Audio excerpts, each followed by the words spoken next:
weekend, have a confirmed tornado on the ground just south of Starkville, and wow, some impressive values right now. Let's zoom in here toward the Hillbrook area, see if we can get some pixel query there. Let's see, that's right along Octok Road, so between Octok Road and Stone Boulevard right now. It's going to get cold across a large part of the country, but if you think this is cold, just wait until we get into next week. Football is back. It means High Five Sports is also back, but not without a couple of thunderstorms. They'll be possible north of Atlanta, and that includes some of the metro counties. Could see perhaps some mixed precipitation overnight, Monday into Tuesday, stopping the clock here at 3 a.m. But then by 8 a.m., it is entirely in northern Alabama. It has Dorian approaching the Florida coast as a Category 4 hurricane.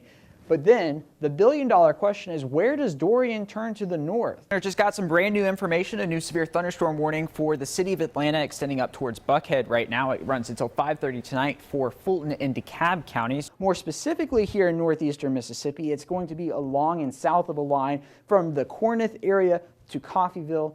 But Alex, it's been crazy hot these last few days, but you say we're about to see a trend in a different direction, right? Yeah, so we hit 100 degrees yesterday, but today we're only going to get to about 92 or so. Oh, only 92. Yes, only 92, but the heat indices are still going to be high. All right, T-minus 24 hours or so until trick-or-treating begins. 74 degrees by 5 p.m. tomorrow afternoon, and then cooling off into the 60s by about 9 p.m. It's certainly drier than it was last week, and the greatest chance for storms is off to our south, but that could change in the coming days. I'll tell you more here in just a couple minutes.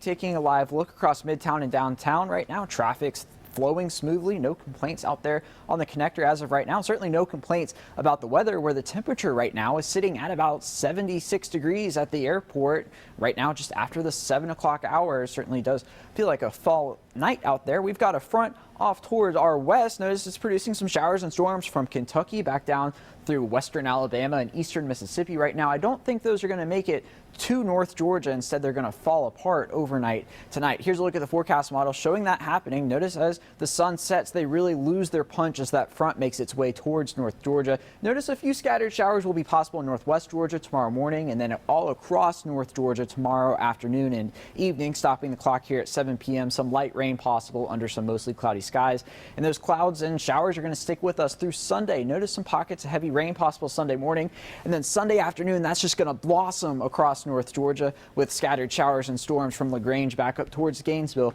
really implicating all of North Georgia as we head into Sunday afternoon. I'm thinking about a 60% chance of rain, and then that will move off towards the south here by Sunday at about 5 p.m. Now that's front one of two. We've got another one coming mid next week. This is Tuesday afternoon. Notice a swath of rain here across the southeast, and then that front will come in and clear us out through the day on Wednesday, and then our temperatures will take a nosedive from there. It'll easily be the coolest mornings we have seen so far this season. Here's a look at rainfall totals. Notice this first front stopping the clock here Monday at about 10 a.m. We're not looking at widespread high rain totals, only about a quarter to a third of an inch across North Georgia. But then this second wave of rain, that's what's really going to make them shoot up. Over 2 inches of rain possible in some spots. Of course, this will change as we get closer to Tuesday and Wednesday, but nonetheless, it's certainly needed across North Georgia because we do have pockets of extreme drought from Bartow County, Canton, including Jasper, Lake Lanier, Forsyth County up towards Tallulah Falls.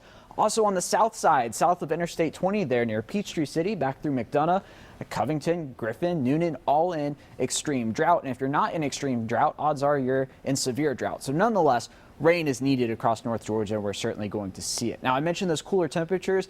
Lows are going to be near 60 all the way through Wednesday and next week, but then check out Thursday morning. 49 degrees here in North Georgia. And if that's here in Atlanta, up in the mountains, it's going to be even cooler. We're talking low 40s Thursday morning, and then Friday morning back into the mid 50s. So here's the forecast for the rest of tonight. Temperatures are going to cool off through the 70s, eventually down to 67 degrees by 11 p.m. And then if you're headed out to Athens tomorrow, Bulldogs taking on the Gamecocks. Kickoff temperature of about 72 degrees, winds out of the southwest at 5 to 10 miles an hour. Here's how that all fits into your Fox 5 Storm Team AccuWeather forecast. Notice Sunday and Tuesday are going to be the best chances for rain, and then our temperatures fall off Tuesday and then Thursday, 72 degrees the high, 49 the low, and we'll rebound into the middle 70s as we start next weekend.